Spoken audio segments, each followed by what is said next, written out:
نحمده ونصلي ونسلم على رسوله الكريم اما بعد فاعوذ بالله من الشيطان الرجيم من همزه ونفخه ونفثه او كصيب من السماء فيه ظلمات ورعد وبرق يجعلون أصابعهم في آذانهم من الصواعق حذر الموت واللہ محیط بالکافرین۔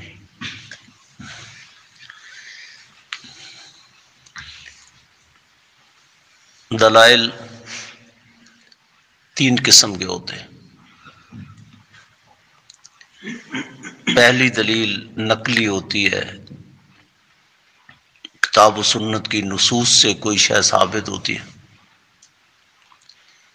اور دوسری دلیل عقلی ہوتی ہے، معاشرے کو سمجھانے کے لیے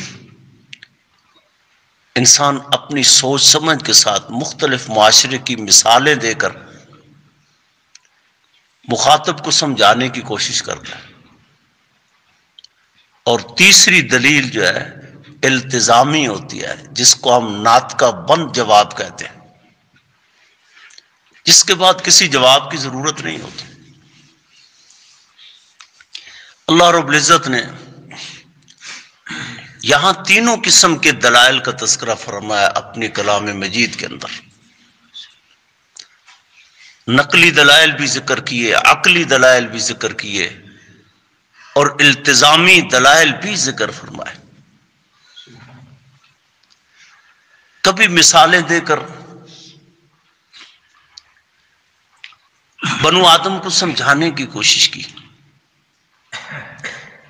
جس طرح کہ یہ کل کے سبق میں بھی اللہ رب العزت نے ایک مثال دے کر فرمایا مثلہم کمثل الذی استوقد نارا۔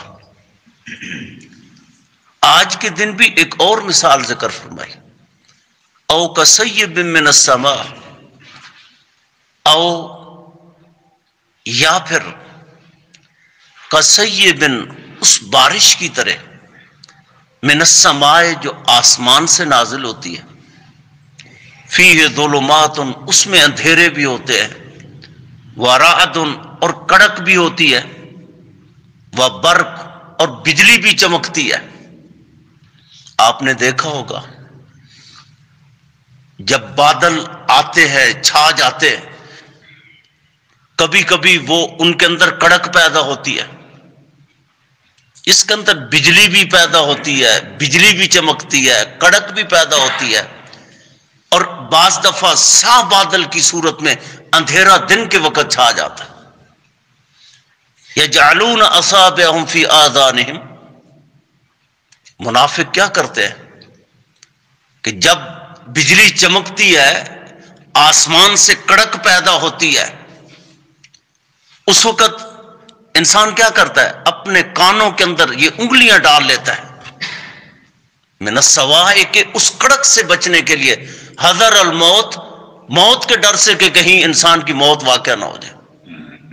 واللہ محیط بالکافرین، اور اللہ جو ہے وہ کافروں کا احاطہ کرنے والے ہیں، گھیرنے والے۔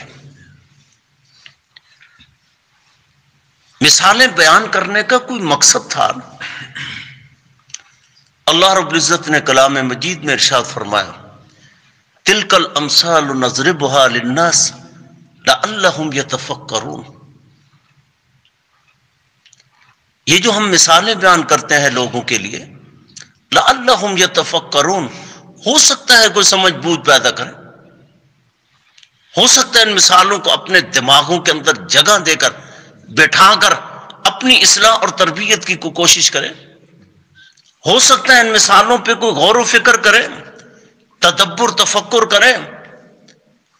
کلام مجید کے اندر اللہ نے مختلف مثالیں دے کر جو ہے لوگوں کو سمجھانے کی کوشش۔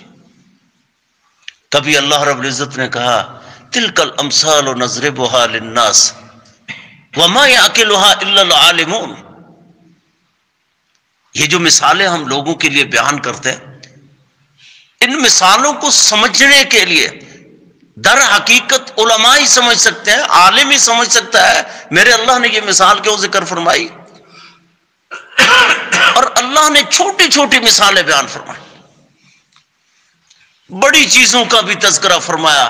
یہ بجلیوں کا تذکرہ فرمایا، کڑک کا تذکرہ فرمایا، آسمان سے آندھیوں کا تذکرہ فرمایا، آسمان سے پتھروں کی بارش کر کے بھی بنو آدم کو سمجھایا، اور کبھی کبھی ایک چھوٹے سے مچھر کی مثال بیان کر کے بھی اللہ نے بنو آدم کو سمجھایا. ان اللہ لا یستخشی ان یضرب مثلا ما بعوضۃ فما فوقها اما الذین آمنوا فیعلمون انه الحق من ربهم واما الذین کفروا فیقولون ماذا اراد اللہ بهذا مثلا یضل به کثیرا ویہدی به کثیرا وما یضل به الا الفاسقین. اللہ یہ چھوٹی چھوٹی مثالیں بیان کرنے سے شرماتے نہیں ہیں. دین کا مسئلہ ہے، شریعت کا مسئلہ ہے. اب ایک چھوٹے سے مچھر کی مثال دی، فما فوقہا، اس سے بھی چھوٹی چیزوں کی مثال دی. کبھی چیونٹیوں کی مثالیں دی، چھوٹی چھوٹی کیڑیوں کی مثالیں دی. سلیمان علیہ السلام کے قصے کے اندر ایک مکڑی چھوٹی سی چیونٹی کا تذکرہ نہیں ملتا جو اپنے رب کو کیسے پکار رہی تھی. اس سے بھی اللہ نے مسئلہ توحید بنو آدم کو سمجھایا، ایک چھوٹی سی مکڑی اور چھوٹی سی چیونٹی کی مثال دے کر. اللہ رب العزت یہ مثالیں دے کر شرماتے نہیں ہیں، بلکہ ان مثالیں دے کر جو ہے سمجھایا کہ یہ چھوٹی چھوٹی چیزیں جو ہے یہ آپ کو سمجھانے کے لیے کافی ہے. اللہ رب العزت نے بڑی مثالیں بیان. ضرب لنا مثلا ونسی خلقا قال من یحیی العظام وہی رمیم. کتنی اللہ رب العزت نے مثالیں بیان فرمائی ہیں. ان مثالوں سے ایک مقصد تھا، ان قصص سے ایک مقصد تھا. سابقہ امتوں کے متعلقہ جو واقعات ذکر فرمائے، اس کا بھی ایک بنیادی مقصد تھا. فَأَتَبِّرُوا يَا أُولِي الْأَبْصَارِ أَفَلَا يَتَدَبَّرُونَ الْقُرْآنَ أَمْ عَلَىٰ قُلُوبِهِمْ أَقْفَالُهَا. یہ بنو آدم قرآن پہ کیوں نہیں فکر کرتا؟ منافق فکر کرتے، کافر اس پہ فکر کرتے، سمجھتے، اس کو سمجھنے کی کوشش کرتے. تو یہ قرآن تو اللہ نے بڑا آسان فرمایا تھا. وَلَقَدْ يَسَّرْنَا الْقُرْآنَ لِلذِّكْرِ فَهَلْ مِن مُدَّكِرٍ. اللہ نے کلام مجید کو بڑا آسان بیانایا تھا. اس کی آسانی کی ایک صورت یہ بھی تھی کہ اللہ نے مختلف چھوٹی چھوٹی مثالیں دے کر بنو آدم کو سمجھایا، مسئلہ توحید بھی سمجھایا، مسئلہ رسالت بھی سمجھایا، اور مسئلہ قیامت بھی سمجھایا. اب ضرورت اس بات کی حل میں مدکر، کوئی سمجھنے والا ہو تو صحیح نا، ہم اس کو سمجھنے کی کوشش تو کریں. اللہ رب العزت نے یہ چھوٹی چھوٹی مثالیں جو ہیں وہ کیوں بیان فرمائی ہیں؟ ان مثالوں کے جو اغراض تھے، جو مقاصد تھے، وہ سمجھنے کی کوشش کریں. ما یعقلھا الا العالمون. عالم آدمی سمجھ سکتے. علماء کی مجلسوں کے اندر آئیں گے تب اہل علم سے کچھ سیکھیں گے، ان مثالوں کے اغراض اور مقاصد سمجھیں گے. او کصیب من السماء، اللہ نے منافقین کی ایک اور مثال دے کر فرمایا. پہلی مثال دی مثلہم کمثل الذی استوقد نارا. کل کے سبق کے اندر ایک مثال اللہ نے بیان فرمائی. ان کی مثال اس طرح بھی ہے جس طرح ایک شخص جو ہے وہ آگ جلاتا ہے، روشنی ہو جاتی ہے، اچانک اللہ اس روشنی کو چک لیتے ہیں، ختم کر دیتے ہیں. تو انسان اندھیرے کے اندر ٹامک ٹوئیاں کرتا ہے، بیچارہ ہاتھ پاؤں مارنے کی کوشش کرتا ہے، نہ اسے کچھ نظر آتا ہے نہ کوئی شے پکڑائی دیتی ہے. منافق اسی طرح تھے. آج اللہ نے ایک دوسری مثال بیان فرمائی. او کصیب من السماء، جب آسمان سے بارش نازل ہوتی ہے. سیب جو ہے اصل میں سیبن تھا. سیدن اور جیدن کے قواعد یہاں لگے. یہ صرف کی معروف کتابوں کے اندر جو ہے یہ قاعدے موجود ہیں. سیب جو ہے عبداللہ ابن عباس رضی اللہ تعالیٰ عنہ اور محدث ابو العالیہ اور دیگر بہت سارے صحابہ اور تابعین کہتے ہیں سیب سے مراد جو ہے یہ بارش ہی ہے. کسی نے کہا یہ بادل ہے، کسی نے کچھ کہا، کسی نے کچھ کہا، لیکن راجح اور ارجح معنی جو ہے یہ بارش ہی ہے. او کصیب من السماء، آسمان سے یہ بارش جب ٹپکتی ہے، نازل ہوتی ہے، فیہ ظلمات، اس کے اندر اندھیرے بھی ہوتے ہیں، اس کے اندر کڑک بھی ہوتی ہے، اس کے اندر بجلی بھی ہوتی ہے. یہ خوفناک مناظر جو ہے ذکر کر کے، یہ خوفناک منظر دکھا کر میرا اللہ آپ کو کوئی بات سمجھانا چاہتے ہیں. ان منافقین کے متعلقہ جو ہے مزید توضیح اور وضاحت چاہتے ہیں. ان کے پاس ایمان آیا، ایمان کی دولت، لا الہ الا اللہ پڑھا تو ایماندار ہو گئے، لیکن دل تصدیق نہیں کرتا تھا، دل کے اندر کدورت تھی، دل کے اندر اللہ رسول کے بارے میں نفرتیں تھی، دل مسلمانوں کے اس مذہب کو قبول کرنے کے لیے تیار نہیں تھا. یہ دل کے اندر جو نفاق تھا یہی تو ظلمات تھی. ظاہراً تو او کصیب، ظاہراً تو ایک رحمت کی بارش ہے نا، ایمان رحمت کی بارش ہے. ایمان کو اللہ نے رحمت کی بارش قرار دیا، لیکن جب فیہ ظلمات، اس ایمان کے بعد جب نفاق پیدا ہو جائے تو یہ اندھیرا پیدا کر دیتا ہے، دل سیاہ کر دیتا ہے.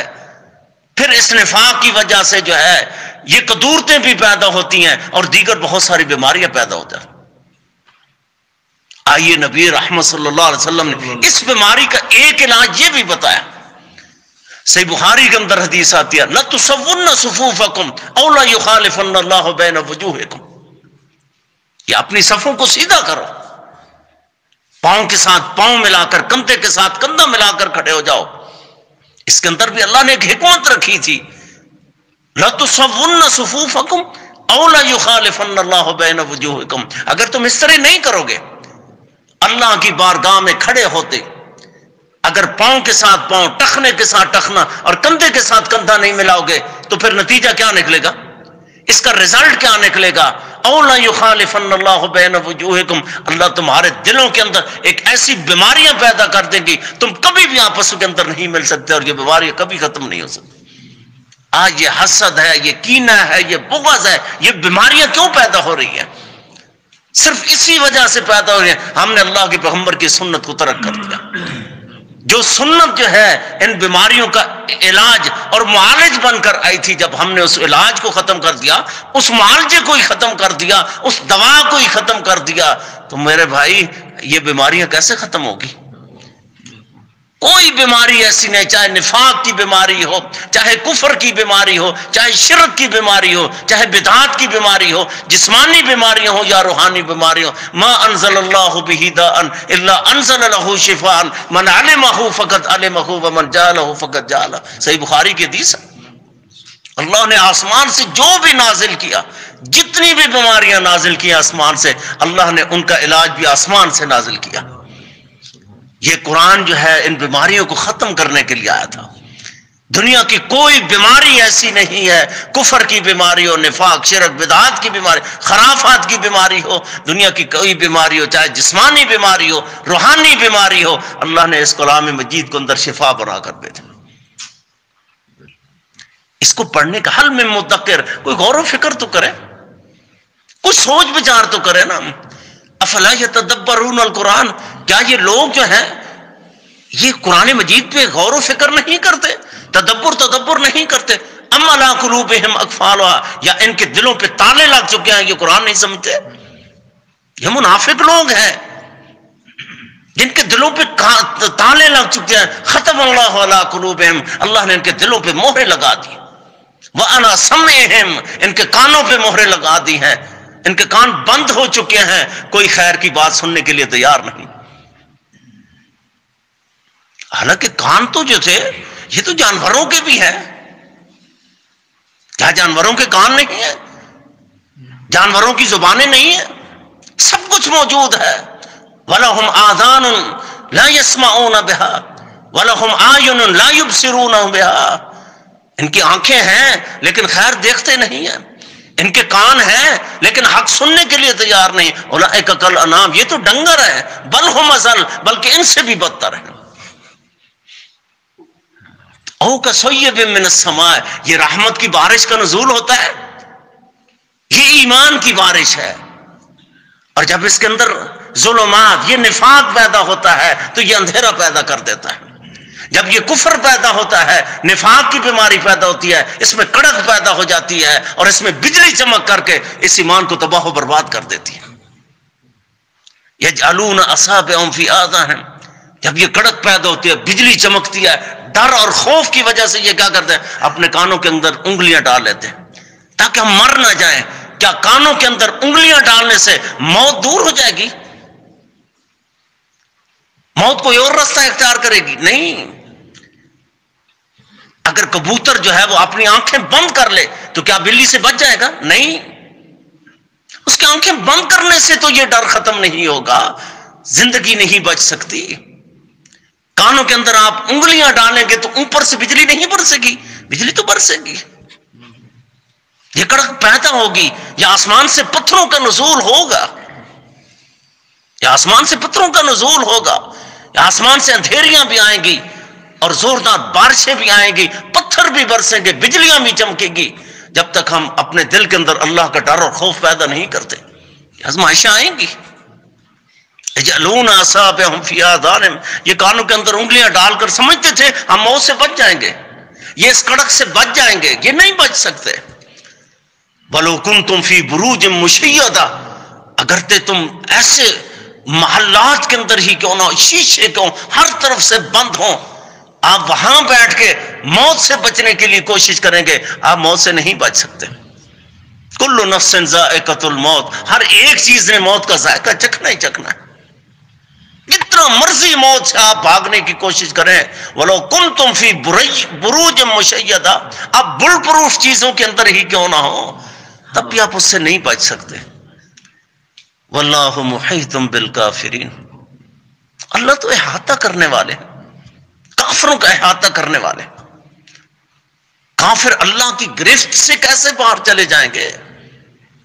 جہاں مرضی دنیا کے جس حصے کے پہ چلے جائیں، دنیا کے جس ٹکڑے پہ چلے جائیں، نہ یہ موت سے بچ سکتے ہیں، نہ کافر اللہ کی گرفت سے بچ سکتے.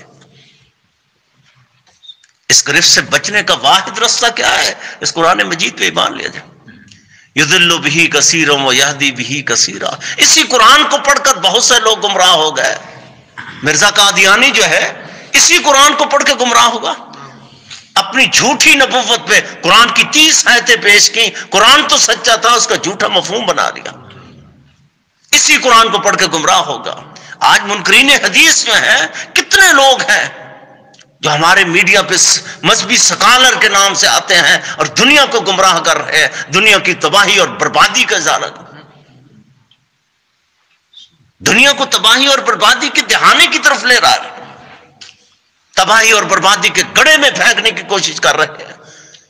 نبی رحمت صلی اللہ علیہ وسلم فرمایا، میں اس جہنم کی آگ سے لوگوں کو پیچھے بچانے کی کوشش کر رہا ہوں، اور یہ ظالم لوگ جو ہیں لوگوں کا ایمان برباد کر رہے ہیں، عقیدہ تباہ و برباد کر رہے ہیں، لوگوں کا گھر لوٹ رہے ہیں، عزتیں لوٹ رہے ہیں اسی اسلام کے نام سے. یضل بہ کثیرا ویہدی بہ کثیرا، بڑے لوگ ہیں جن کی گمراہی جو ہے اسی قرآن سے دوری کی وجہ سے بھی ہو گئی، قرآن کے غلط مفہوم کی وجہ سے بھی بہت سارے لوگ گمراہ ہو گئے. وَيَهْدِي بِهِ كَثِيرًا، جن کے دل کے اندر اخلاص تھا، ڈر تھا، نیک نیتی سے جب اللہ کا کلام پڑھا، قرآن مجید پڑھا، اللہ نے ان کے لیے ہدایت کے سارے دروازے کھول دیے. انسان زندگی میں کتنے گناہ کرتا ہے، اس رحیم کریم رب جو ہے اس کے کرم فضل اور رحمت کا کیا کہنا. آئیے نبی رحمت صلی اللہ علیہ وسلم کی ایک حدیث ذکر کر کے بات ختم کرتے ہیں. نبی علیہ السلام نے فرمایا، جب انسان وضو کرتا ہے، وضو کرنے کے بعد یہ دعا پڑھتا ہے، اشہد ان لا الہ الا اللہ وحدہ لا شریک لہ واشہد ان محمدا عبدہ ورسولہ، صرف اتنے کلمات. فتحت لہ ابواب السماء الثمانیہ، فتحت لہ ابواب الجنت الثمانیہ، او کما قال رسول اللہ صلی اللہ علیہ وسلم، اللہ اس کے لیے جنت کے 8 دروازے کھول دیتے ہیں، جس میں سے اس کا جی چاہے اللہ کی جنت کے اندر داخل ہو جائے. نمازی قیامت کے دن باب الصلاۃ سے جنت کے اندر جائیں گے، ان کے لیے مخصوص دروازہ ہے. صدقہ اور خیرات کرنے والوں کے لیے ایک مخصوص دروازہ ہے، جہاد کرنے والوں کے لیے ایک مخصوص باب الجہاد ہے، روزے داروں کے لیے ایک مخصوص باب الریان ہے. ہر ایک نیکی کرنے والے کے لیے اللہ نے ایک مخصوص دروازہ رکھا ہے. لیکن یہ وہ خوش نصیب ہے جس کے لیے اللہ نے جنت کے 8 دروازے کھول دیے ہیں، جائے جس میں سے مرضی چلا جائے. کتنا مشکل ہے، کتنا روپیہ خرچ ہوگا، کتنی دولت اس پہ خرچ ہوگی، کتنے مہینے لگیں گے میرے بھائی، کتنے ہفتے صرف ہوں گے، کتنے سال اس پہ لگیں گے. یہ تو چند لمحوں کی، چند سینکڑوں کی بات ہے. بہت سارے لوگ ہم میں سے ایسے ہیں، جب یہ دعا پڑھتے ہیں تو آسمان کی طرف انگلی کرتے ہیں، نظر بھی اٹھاتے ہیں. یہ جھوٹی اور ضعیف روایتیں ہیں. نبی رحمت صلی اللہ علیہ وسلم سے اس کا ثبوت نہیں ہے. اور صحیح مسلم کی حدیث ہے، نبی رحمت صلی اللہ علیہ وسلم کی طرف کتنے لوگ جو ہیں جھوٹ منسوب کر دیتے ہیں. کوئی اللہ کا ڈر اور خوف ہی نہیں ہے. کتنی بدعات اور خرافات ہیں جس کو ہم نے دین کا حصہ بنا دیا ہے. نبی رحمت صلی اللہ علیہ وسلم کی طرف آئے دن جو ہے نئی سے نیا دین اختراع کر کے، نئی سے نئی روایتیں گھڑ کر جو ہے، نئی سے نئی روایتیں وضع کر کے جو ہے نبی رحمت صلی اللہ علیہ وسلم کی طرف منسوب کرتے جا رہے ہیں اور دین کا بیڑا غرق کرتے جا رہے ہیں. کبھی خوف نہیں آیا.